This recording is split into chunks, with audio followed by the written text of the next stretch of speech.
Welcome to the Hawkins Observer, a podcast where two half-lifelong friends recap and analyze every episode of Stranger Things as we prepare for the release of the final season this November.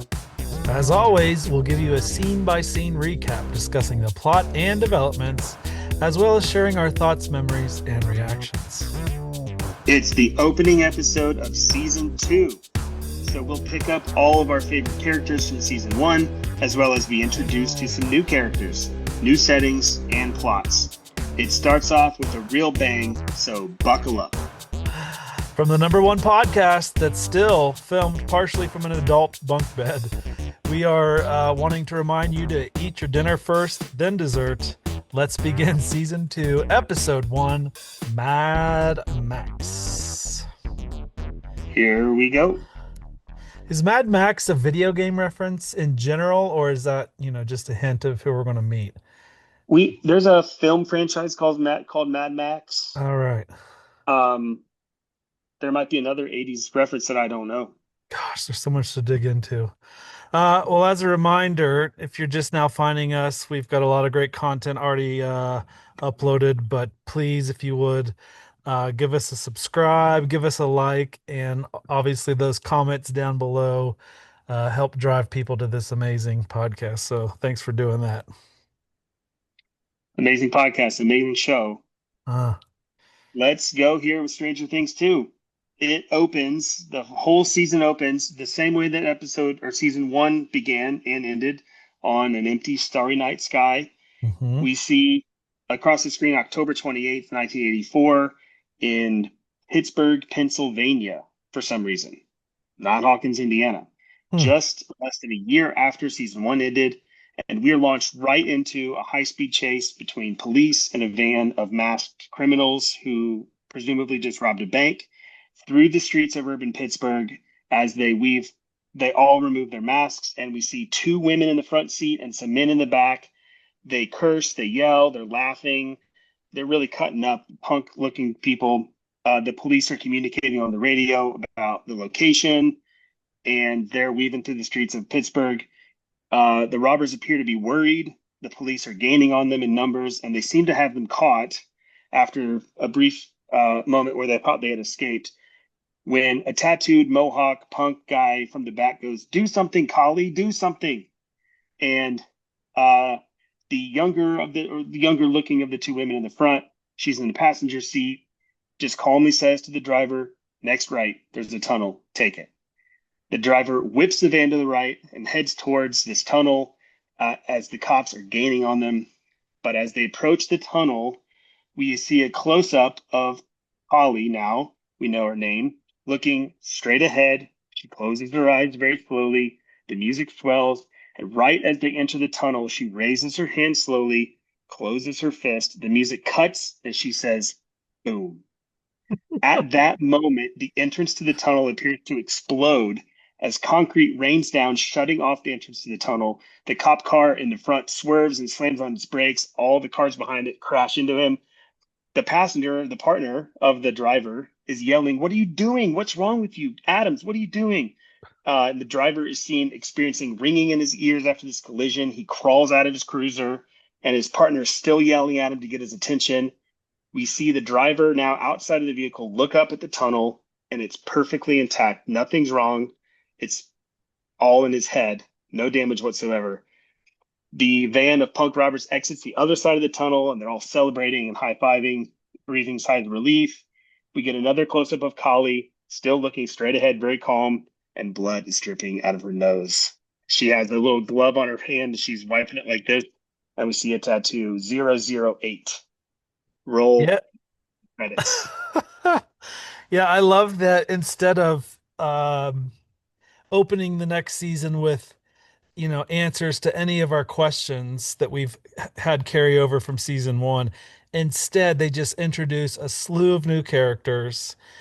But then we see the tie-in that one of them has a similar tattoo to 11. So we immediately assume this Collie maybe been a part of the Hawkins lab experiments, but somehow she's also on the outside of the lab. But as opposed to 11, it looks like she's using her powers for ill repute, if you will. So Mhm. she's got something similar to 11 when it comes to, you know, psychic abilities, but she seems to be using them for bad. Pittsburgh, no tie-in. We don't know why we're in Pittsburgh. The only thing we have to go off of is her tattoo that looks similar to Eleven's. Yeah, it's the same font and everything. She looks to be quite a bit older than 11 That's true. as well. But she's found her way to Pittsburgh. All right, so we cut to now we're at a house in presumably Hawkins with some Halloween decorations, and it's Dustin's house, and he's frantically looking to the house for change as the TV shares a news story. We hear briefly about this police chase in Pittsburgh. But he's looking for change. Lucas is called on the radio. Dustin and him are kind of comparing what amount of change they found. Lucas says that he's done some real work mowing a lawn to get change. And they try to get Mike involved to see how much change he's found. So the boys are trying to collect change all together. Mike forgot to look for change and was messing around on a radio. And we find out it's on a different channel than the boys are usually on. But he realizes that he was supposed to be looking for change, frantically goes into Nancy's dresser to Hmm. find change, breaks into her piggy bank for last minute loot, and Nancy catches him. And Mike says, I'll pay you back. And she chases him all the way out of the house as Karen yells, What is going on?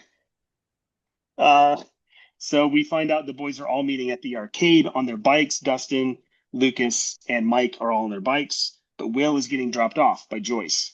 And Joyce is going through all the different rules that she has for Will about what to do and to call her if anything happens and blah blah blah. And Will is just like, Mom, I know I shouldn't walk my bike home. Joyce looks as Will goes into the arcade kind of longingly at Yep. him. Dustin is playing Dragon's Lair to try to beat Lucas's high score game that they found at the arcade. Dustin says, "At least I still have the high score on Dig Dug." He loses the game and is consoling himself by saying, "I still have the high score on Dig Dug." But some dumb-faced arcade worker says, "Well, you did." And the boys run over and see a new high score has been set on Dig Dug. But as they're trying to get information from the dumb-faced worker on who set the new high score, Will becomes distracted by something and is led outside by his Mm. curiosity and a low rumbling sound. He's just kind of wandering off on his own. Outside, Will kind of wanders out and he sees some particulate in the street, turns around to find the arcade empty, and immediately he's in the upside down.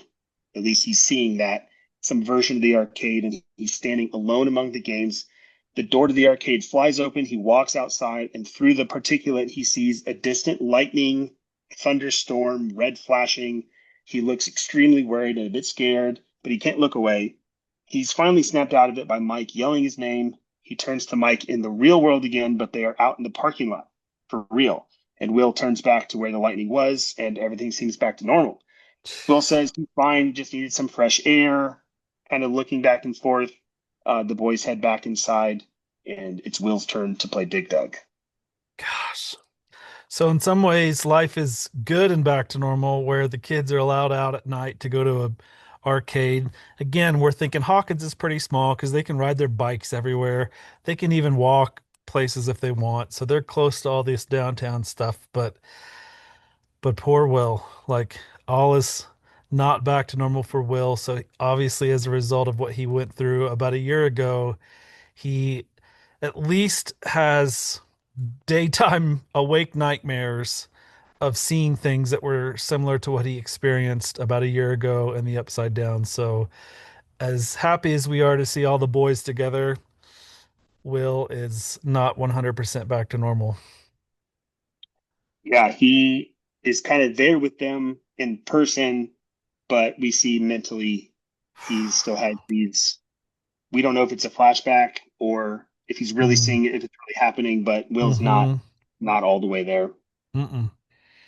Okay, well, we cut to some downtown shots of 1984 Hawkins to show us that it's fall, it's Halloween. Um, you know, everything seems to be hunky dory in this little small town. It cuts to the police station as Hopper kind of whips his truck into the police station. and a trench coat wearing man is waiting for him in the parking lot.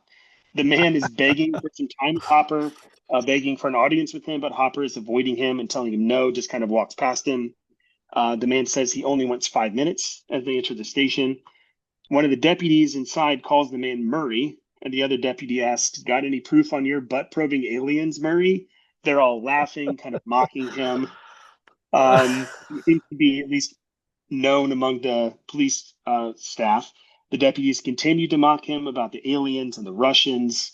Um, but Murray says he's referencing multiple reports, quote unquote, of a quote unquote Russian girl who has psionic abilities. And one of the deputies recalls the incident with Troy from the previous year. Murray's Hmm. kind of very serious and worried. The deputies and Hopper are very jovial and kind of laughing at this man, even if the Hmm.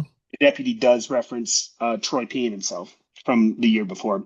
Hopper finally pulls Murray into his office and says, "I'll give you 5 minutes, not a second more."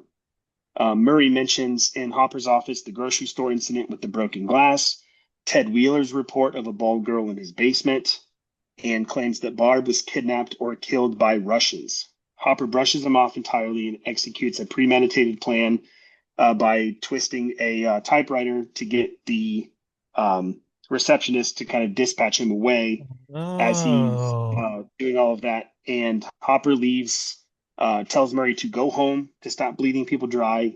And Murray is very frustrated that Hopper's not giving him more attention.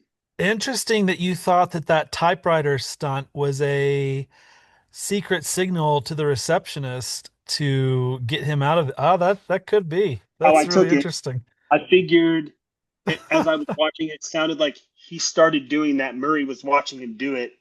And then when he got a call, Murray was like, he kind of understood that to mean that he was trying to get away. Like, hey, just steer Gotcha. me away from any nonsense kind of thing, like the gnomes from last episode or last season, Sure. whatever. But Well, did you take it to be something else? no, I just thought he was being Hopper. I just thought Hopper was being fidgety. Hmm, Um, could have it's been. interest. I mean, interesting that like immediately, like we see Hopper is just back at his old job, supposedly just doing small town cop stuff. But when he starts hearing what Murray's describing in front of the other deputies, he acts like he's annoyed, but he purposely goes in my office 5 minutes. He definitely wants to know more, even though he's playing it all off as it's not relevant. But I think he's wanting to know what Murray knows. And sure enough, Murray says some pretty interesting things that Hopper pretends to blow off, but now Hopper knows what Murray's onto. Yeah, I think Hopper did give a particularly convincing performance with one of his laughs at one of Murray's suggestions. Hmm. But as an audience, we are kind of going, he might be onto something. Yep. All right, we cut to Hawkins High School. We're right back to the high school where Steve and Nancy are in Steve's car, and she's helping him kind of proofread an essay, presumably for a college application. He is not doing well in this essay. Nancy points some things out. Steve ends up saying he's probably not going to go to college anyway. He'll just quote unquote end up just working for his dad. But he says maybe that's not so bad because then he'll still be in Hawkins for Nancy's senior year. And they both say, I love you too, and they kiss. Hmm. Um, they are interrupted by tires in the distance screeching and an engine revving. Um, they exit the car and find a Camaro pulling into the parking lot, playing "Rock You Like a Hurricane" loudly. As it kind of squeals into its parking spot, and we see a new male character get out of the Camaro, smoking a cigarette, looking very cool. And then another new, younger female character gets out of the passenger seat with a skateboard. During the guitar solo, we see the new male character kind of introduced full frontal face. The girl skates towards the school. Hmm. Um, as they do, girls, including Carol, just oogle over the new boy. He's so hot looking in his jeans, and he flicks his cigarette away and walks towards the school. Yeah. That's redundant, by the way, what you said there. Like it's assumed that because he's a Camaro driver, he's smoking a cigarette while he's driving. Yeah. Yeah. Yeah. So again, Steve, he's just proven himself a very lovable person since the last season, and now he's telling Nancy like, I don't even care if I go to college, just as long as I get to be with you. Like at the ripe old age of 18, he's talking their future together. Like, I'll Mhm. just get a job with my dad and we'll have insurance and adult stuff. Like, so for him, it's just all about Nancy, and that's fine if it introduces an early adulthood. And then, yeah, classic bad boy hops out of the Camaro. Presumably his sister hops out too. So here's two more people we got to get to know. Yeah, and I noticed too, it kind of makes Steve and Nancy seem very uncool. Hmm, All like last episode, Steve was the coolest guy at that's true. school. Yeah, And the way that they present this new guy is like, oh, this is a new level of cool. that's true. All right, so we cut inside the school. Will is at his locker as ominous music is playing in the background. He finds someone has put a newspaper article about him in his locker with his face kind of defaced and drawn on, Hmm. and Zombie Boy written over top of the article. Um, Will seems to be, you know, he seems to be used to it, but also kind of he doesn't like it. Hmm. Then we're right into Mr. Clark's class as he teaches about the human brain. We see Dustin, Lucas, Will, and Mike are listening very intently as everybody else in the class is just sharing notes and not paying attention. The principal busts into the class and has the new female student with him. Mr. Clark stops her before she gets to her seat and introduces her with some fanfare and says, all the way from California, and introduces her as Maxine. She very quickly corrects him. It's Max. Nobody calls me Maxine. And Lucas makes the connection to the other boys, Mad Max. Yeah, so you can kind of deduce something here like, why is this student starting a new school year late? Like, perhaps, like, what type of parents move their kids to a new school, but they don't even get them there in time to start the school year? So it kind of looks like, she's starting even a day later, a week later. I don't know, but it seems a little questionable. But yeah, Yeah, for them to start suggesting or hypothesizing that maybe this is the Mad Max and it's a girl, that is scandalous. yeah. She seems very disinterested in everything. Hmm. Um, and yeah, October 28th is really late. She's not even there at the beginning of this school day. She's like, you Yeah, know, 20 minutes or 30 minutes late for right, the day. right. Um, so we cut to Joyce is at work sewing part of a Ghostbusters costume. A male customer walks in kind of the front door and starts flirting with her, asking her about orange pumpkin, that um, a plastic pumpkin, and says, "Do these come in any other colors?" And Joyce says, "I don't know. Let's check in the back." And we immediately cut right to the back room stock as they are just furiously making out. Um, After a few minutes, she calls him Bob and says, Bob says she didn't even know him in high school. And they mention their evening plans together where it's Jonathan's turn to pick the movie that they watch. Um, but he says, don't pick any scary movies because I hate scary movies. And he leaves, and Joyce is looking very happy for once. She just looks totally different than what she did most of last season. Yes, exactly. Like the very last scene of the last series or last season, they're having Christmas dinner, and for once, Joyce just looks happy. So for this season to start with another scene of her just looking obviously very happy, like we're just happy for her as a character. Like, okay, finally some things are starting to go right. And then of course, we have a little bit of familiarity with this new actor because he's relatively famous. So Yep.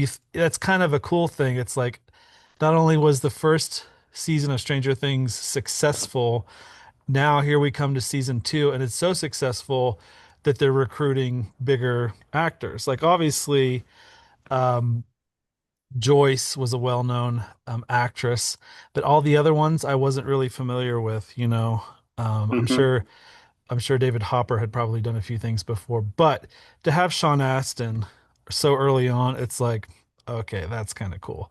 And again, we're happy to see Joyce happy. Yep. And I was thinking, even as you were talking, what a contrast between Lonnie, her last partner, and Bill, not Bilbo. Samwise Gamgee from Lord of the Rings, or Rudy from like this kind of dorky Yeah. um, guy. It's not the last time we see the dork side come out from him. We like him immediately. And ironically, as he's leaving the back room, he's like, "Oh, there's a green one." And what that Yeah. reminded me of Will's green fireballs. Like that's not normal. Oh yeah. Neither is a green pumpkin. Like that was kind of strange. Also made me wonder if he actually, at some small level, actually was asking for different colored pumpkins. Like, oh, I found it. Yeah. All right, so we cut to Hopper now is pulling into a field. We find out it's a pumpkin patch. This is the call Hmm. that he was called away on earlier from his office. And uh, he is talking with a man in the field. Pumpkins all over the field are black and rotten as Yeah. flies are swarming on every one. Not a single pumpkin is untouched by this rot.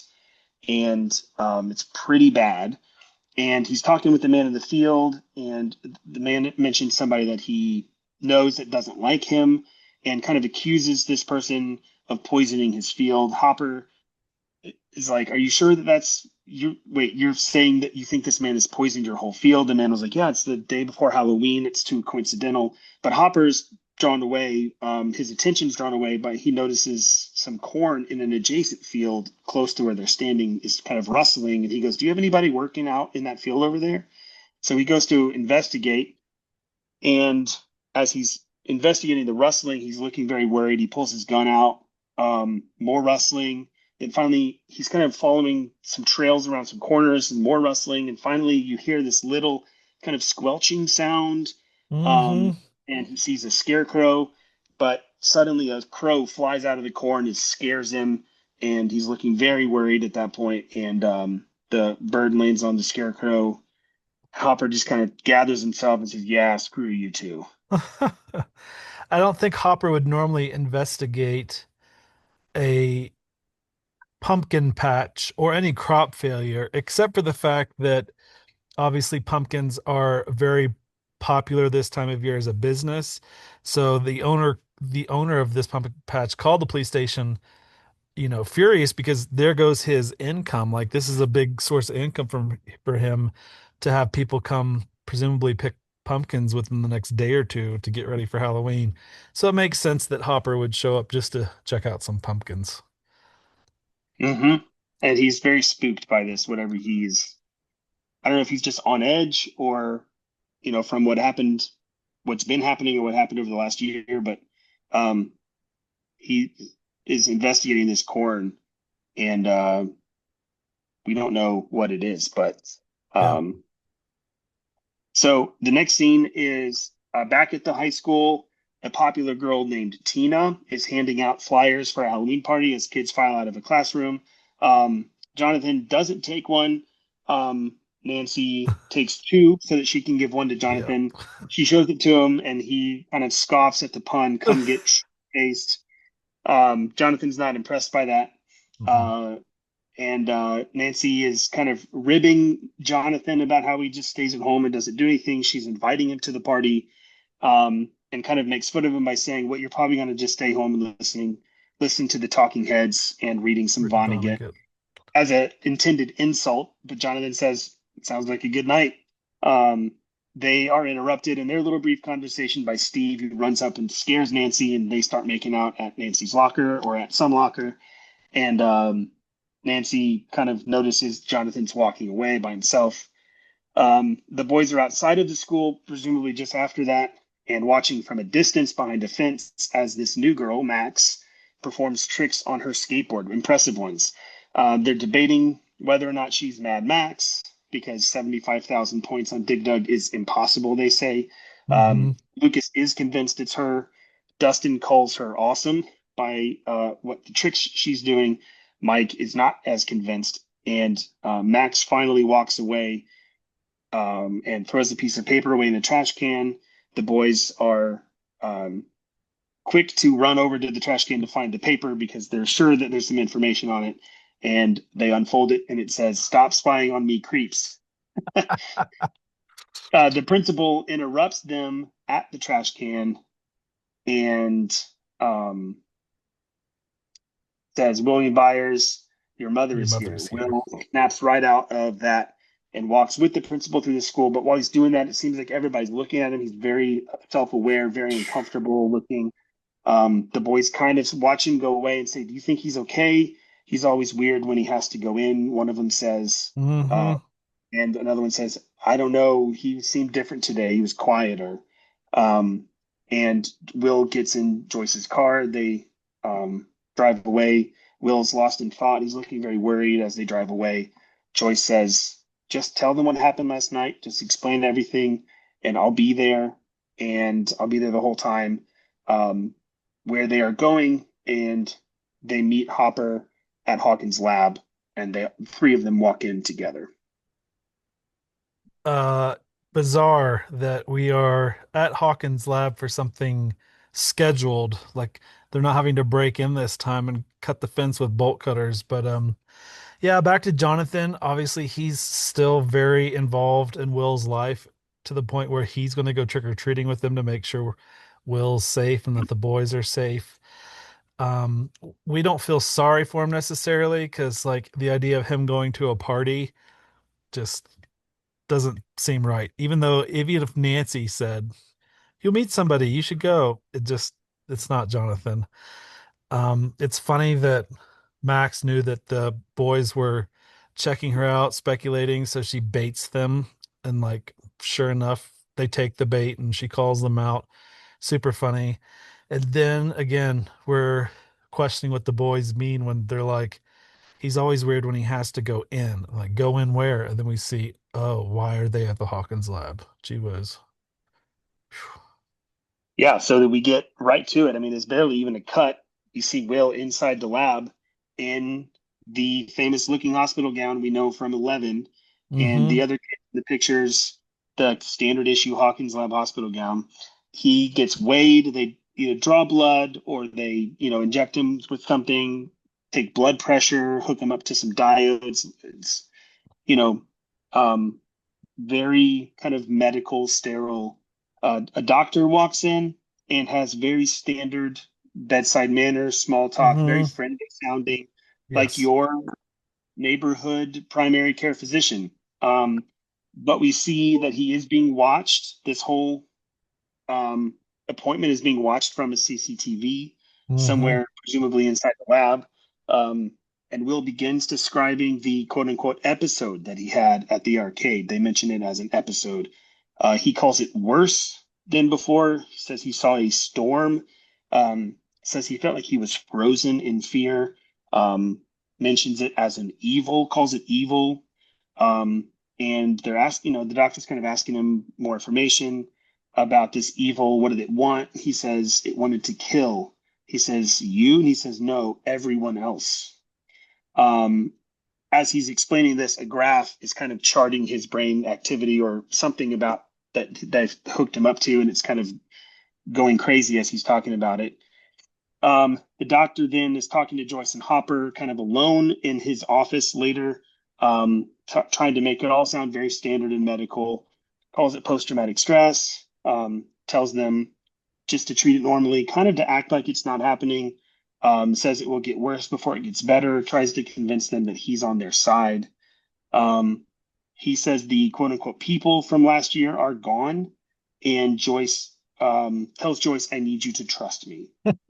Joyce and Hopper then go out to the parking lot as they leave. Joyce is not ready to trust Dr. Um, what's his name yet. Hopper says PTSD is real. He's going to be okay. Then kind of asks Joyce about Bob the Brain, and Joyce is kind of offended at that name, but says that they're very good. Hopper says goodbye by saying to Joyce, if things get worse, you call me first. And then the doctor from a far distance, kind of looking at a balcony, overlooking a balcony at the lab, waves to Hopper, and Hopper does not wave back and gets in his car. A woman approaches the doctor who's standing there on the balcony and says, they are ready for you, sir. Yeah. Did you catch, well, that the doctor referred to Hopper and Joyce as mom and pop? He called Oh, Hopper pop um, as if he assumes that Hopper is Will's father. I didn't notice that. So that's kind of strange. Maybe Joyce and Hopper are just on a team in this situation and they're just portraying that, yeah, we are the Guardians.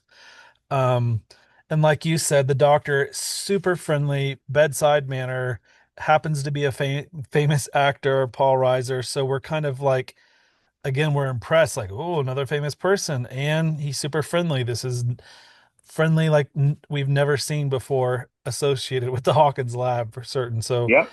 we're immediately put at ease with him, and we want to believe that he actually is there under for good reasons. But he says the one thing you're not supposed to say if you're there for good reasons. He says, I need you to trust me. We're like, Yep. no, don't say that because now we can't. Yeah. And And it it's the is, same exact thing that Dr. Brenner asked of Karen Wheeler. yeah. Then it's also a little strange that as like you mentioned, as Hopper's about to get in his truck, the doctor waves, and Hopper doesn't even like wave. That was kind of like, ooh, is there bad blood already? Like, why didn't Hopper wave goodbye to the doctor? I think there's some distrust there, even if we don't know why.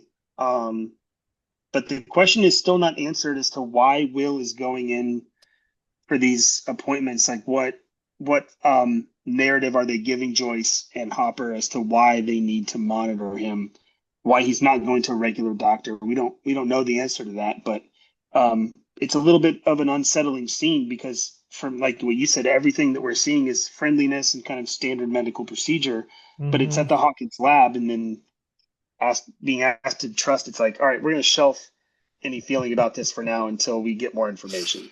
Yeah, poor little Will. So we then go right to what this woman called the doctor away for. The doctor is descending on an elevator in the lab and immediately is kind of let off the elevator, walks down a hallway, and enters the famous portal room from last season. But people are not worried. They're not running around frantic. There's no alarms going off. It's kind of business as usual, like a normal day.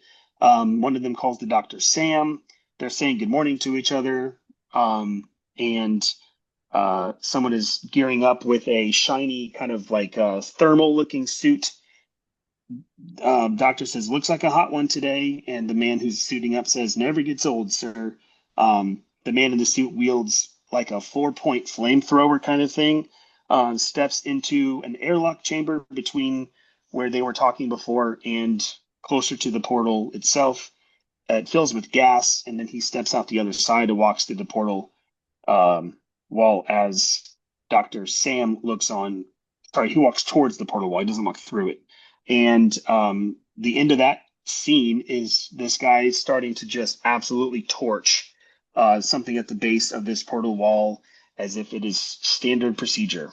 Yeah, so it also looks like they've kind of made some improvements to this lab. Like there's a little they're closer to it because of the glass wall, but there's still a barrier where you have to step in to step and approach the crazy wall of fleshy spider webs. But like you said, I mean, now it's 180 degrees different of a working environment. Like everyone's just kind of chatty and friendly. They're obviously staring still at a government top secret. We assume that this is still not public knowledge that this thing exists in this basement of the lab. But at the same time, the people working in front of it and around it are just super casual. They call the doctor Sam, and they're just kind of like you said, business as usual. So it's a really different feel for what we've come to associate as being the most creepy, mysterious, dark, evil portal we've ever seen. Yep. And they're kind of maybe keeping it at bay or something with this flamethrower, but it's like, it's what they do now. Yep. We cut to Dustin and Lucas now at a distance outside of the arcade, kind of scouting with binoculars. There's nothing going on there. They're just kind of watching to see what happens. That same Camaro from the school still very aggressively peels into the arcade. Um, the boys see Max playing Dig Dug. They kind of notice that she gets out of the Camaro and she goes inside. They go inside behind her, but still at a distance where she can't see them, and they see her playing Dig Dug. One of them says that she's Max, and they say she's awesome.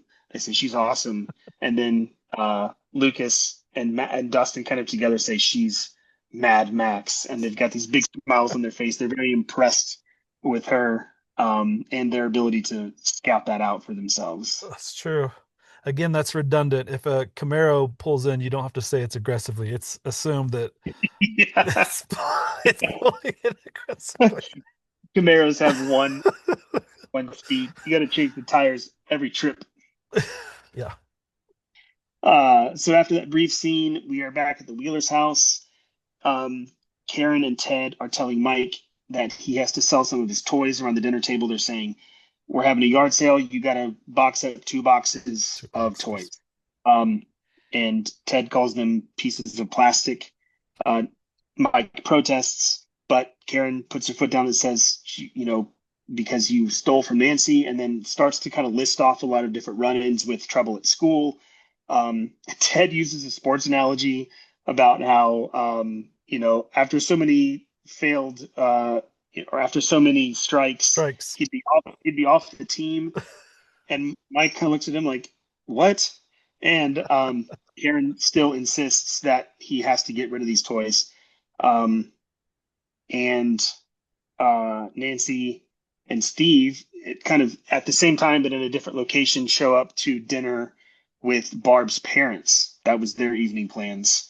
And they're having KFC because Barb's mom didn't have time to cook. There's a for sale sign out in front of Barb's parents' house, and Steve and Nancy look very uncomfortable. But Barb's parents are explaining that the reason that they're selling their house is because they have to pay for this investigative journalist. They give a business card to Nancy who says Murray Bowman. We recognize the name and the face on the business card as the Hmm. crazy conspiracy theorist guy from earlier. Says that he is taking the case. Um, Dad gets very angry about Hopper. Mom kind of calms him down a little bit, but finally he gathers himself and says he's going to do what the Hawkins police have been incapable of doing. Um, he says we have a real detective on the case. We are going to find her, they say, and the mom says for the first time in a long time we are hopeful to Mm. find Barb.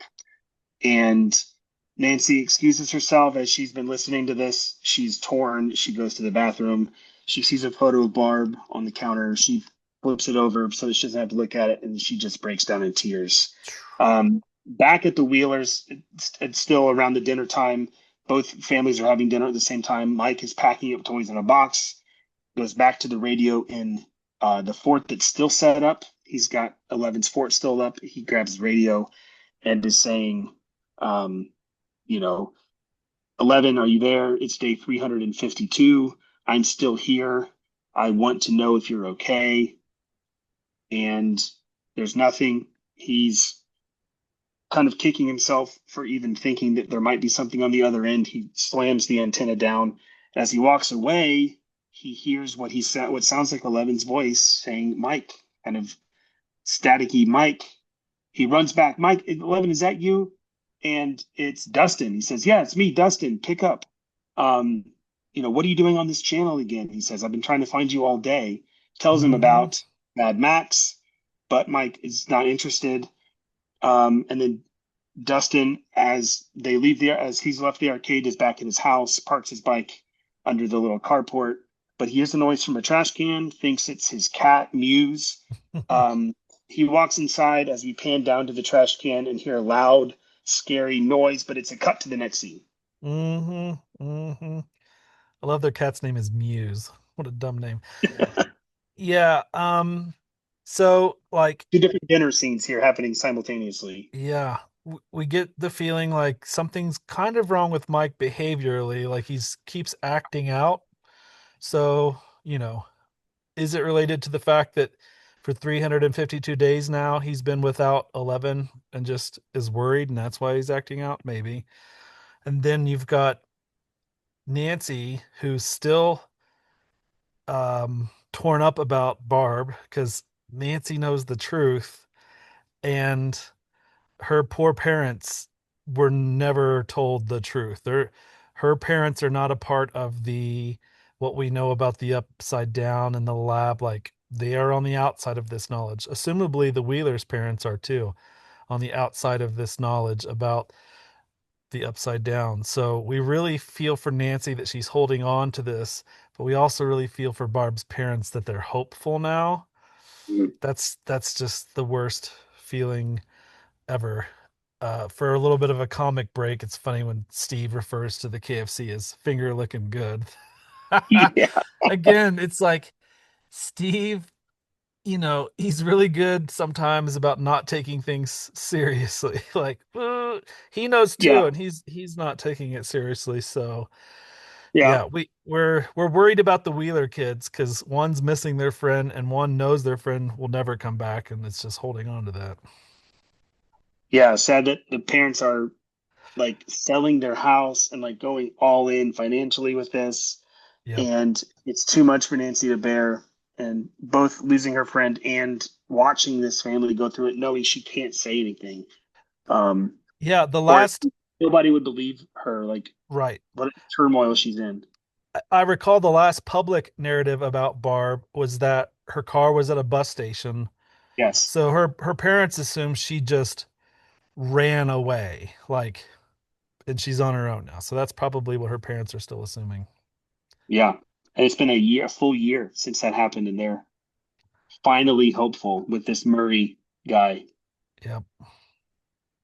So we cut back to the buyer's house. Again, as we zoom down on the trash can at Dustin's house, we wonder what is happening in the trash can. It cuts very quickly to a similarly silvery, shiny looking thing. It's a Hmm. clever cut between the trash can lid and Joyce making Jiffy Pop as Bob films her with a little home video camera in the kitchen, again, having a great time enjoying each other's company.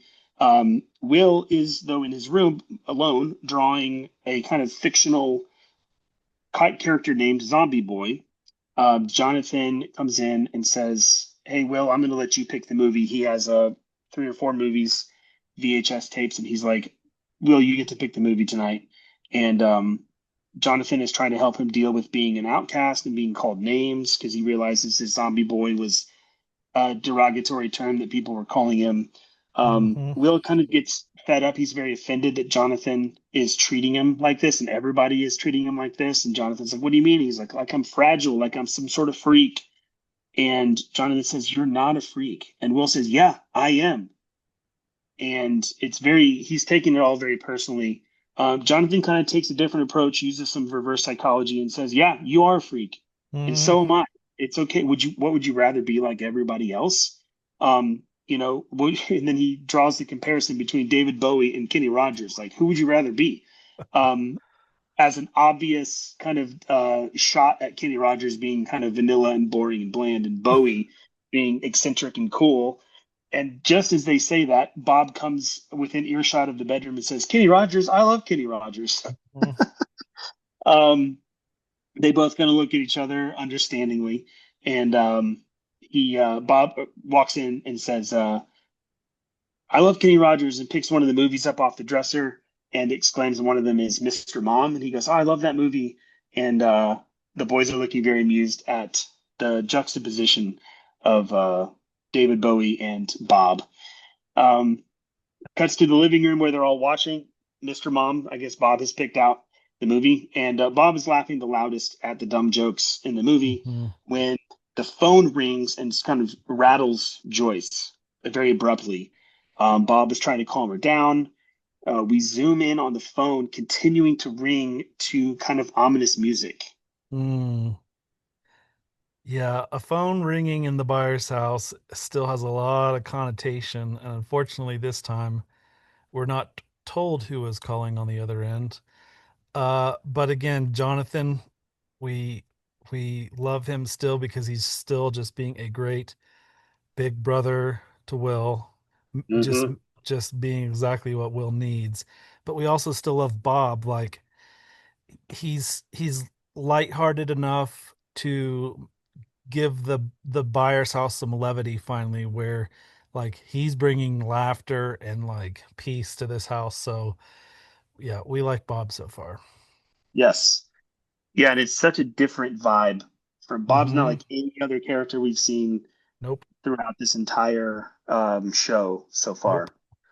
So right after the phone rings and right after that ominous music, we go right to the lab, and a night worker, kind of a security, or a night, watcher of the dials, is bouncing a ball off the wall, kind of passing the time, listening to music, and he doesn't hear immediately that everything on his control panel is blinking and flashing, and alarms are going off, and something has gone terribly wrong Yeah. while he's bouncing this ball. He does realize it a little bit late, and we cut right back to the buyer's house at night. So right after this phone ring, we see this scene in the lab where everything's going wrong, and then back to the buyer's house, quiet, still of the night, everything's dark. We hear a clock ticking. We see different shots of things around the house, being very calm and still. And Will has gotten up, presumably in the middle of the night, to use the restroom. He's in the bathroom, flushes the toilet, and as he walks back down the hallway, he hears the distant storm outside, lightning flash, thunder happening. He's drawn to the front door. It opens on its own, and he is drawn outside, starts having another episode, seeing this red flashing in the sky. It shows the hair on the back of his neck stands up. Um, Mm-hmm. he is drawn outside of the house, which is now the upside down. As we see him walk out of the house from the outside, it's the upside down again with all the particulate in the air.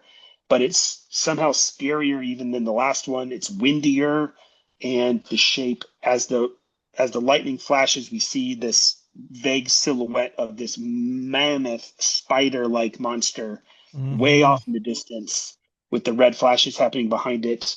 It illuminates a couple different flashes. We see it, and Will is kind of frozen again in fear. No, nothing is worse than getting up in the middle of the night to pee and seeing a monster. I mean, Yeah, that's a worst case scenario. It's funny that that lab worker, it kind of reminded me of like a Homer Simpson character. Like, I feel like in the opening credits of The Simpsons, Homer's just not paying attention to his job at the lab, and the lights go off because the lab is having a meltdown. That's it made me think of that. Like this guy's yeah, a little bit of a Homer Simpson. Yeah, but poor Will, this is what, twice now where he gets transported either metaphysically or just mentally to the upside down again, and he keeps walking towards the lightning, the sound, the scariest thing that's out there. He walks out of the arcade to go look at it. He walks out of his own house to go see what's going on out there. Like, why doesn't he run away from it again? Like, two for two now. He's yeah. something's going wrong, and he goes towards it. It almost feels like he's not able to. I mean, Mm. I wonder if it's almost like he's being drawn to it, like it's almost against his will. He's not trying to get away, but I mean, it just, you know, almost like you do in a bad dream. Like you can't stop having a bad Ah, dream, just right in the middle of it. that's true. Um, and he did say that he felt frozen, but it's almost like he's being forced to see it in some way. Yep. Um, and we don't even really yet know if it is happening all in his mind. I mean, we assume that it kind of is, although he is walking that real distance because at the arcade he kind of wakes up out in the parking lot. Mm-hmm. Um, but this monster is not like the Demogorgon. I mean, this thing is looking like several hundred feet tall, several miles away. I mean, it's the worst kind of bad. Yep. Um, Crazy. All right, last scene. Hopper is driving out into the woods in his truck, and he parks kind of out in the woods, and he's walking through kind of a densely wooded area, steps over a tripwire toward a remote cabin that we see way out in the woods. He walks up to the front door of the cabin. He knocks a very specific pattern on the door. it unlocks from the inside, and he walks in without seeing how the door unlocked. A TV is already on inside the cabin. He turns it off. He goes to the fridge, grabs a beer, takes off his belt and gun. He obviously feels very comfortable here. Maybe he lives here now. And we see two dinners wrapped in foil on the table, uneaten. And also a half-eaten Eggo waffle on a plate next to those. He yells off camera to someone we don't see, "Hey, what did we talk about?" And a female voice from off camera says, "No signal." She says, "No signal" again. "It's 8:15. You're late." He says, "I'm sorry. I lost track of time. I'll signal next time." And it's 8:15, not 8:15. As he sits down at the table, we see 11 pop into frame and sit down at the table across from him with much longer hair now, still short, but it's obviously grown over the last year. Says 11 says 8:15. And Hopper says, "What did we talk about? Dinner first, then dessert. Always. Do you understand?" And 11 says, "Yes." And they eat a TV dinner together. Roll credits.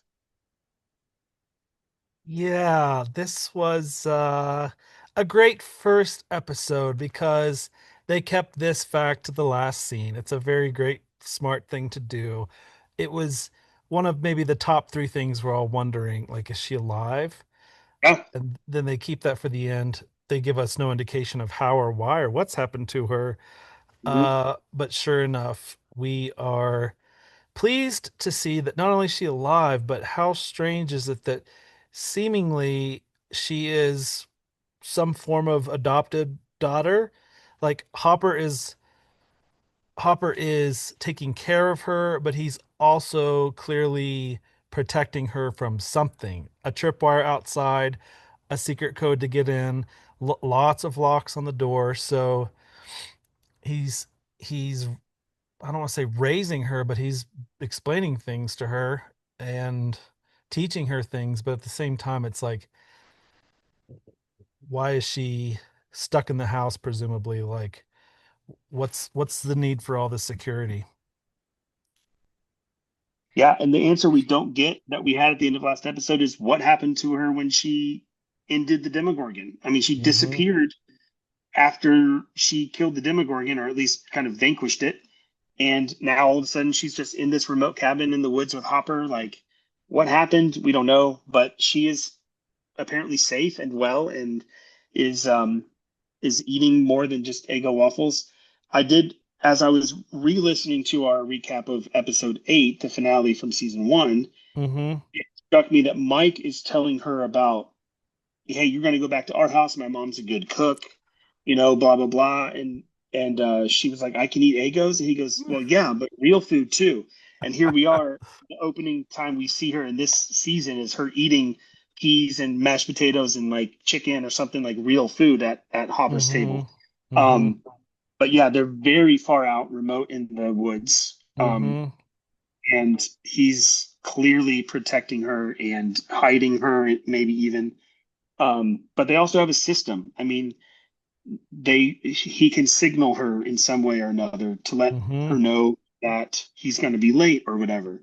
So Mm-hmm. this is not a new thing for them. They're kind of into a groove here, apparently. Mm-hmm. So um, it also reminds you of that opening scene at the police station where Hopper's kind of chuckling it up with all of his deputies about this crazy Russian girl conspiracy. All the meanwhile, we know now, in Now we know. hindsight, that he's caring for her and is kind of harboring her. Uh-huh. Which It made him sheds me light on the scene. which makes sense. That's why he gave Murray the time of day because he Yep. wanted to know what Murray could possibly know about this Russian child. So he played Yes. it off well as if he was just, giving away his time as a cop because that's what he's supposed to do. But now we know this is his form of protecting 11 is like, okay, buddy, tell me what you know because I need to know if my 11 is in danger. Yeah. So Hopper's moved out of his single wide trailer into a remote cabin, and 11 is there. Woo! What in the world? Oh, Well, Well, I mean, that's the season opener, and it did not disappoint. We got introduced to characters, and now we know where Eleven is. Yeah, new characters, and it's so good to see old characters that are still alive. Yeah. Yeah. Yeah. I have a feeling we shouldn't get our hopes up. Let's see what episode 2 has to say about that. That's true. Maybe right now I have legitimately not watched episode 2. Ooh. I mean, yep, we might as well. Okay, well, I think I probably will go watch it, and you as an audience should too. And so we will see you in the recap for episode 2 next here on the Hawkins Observer.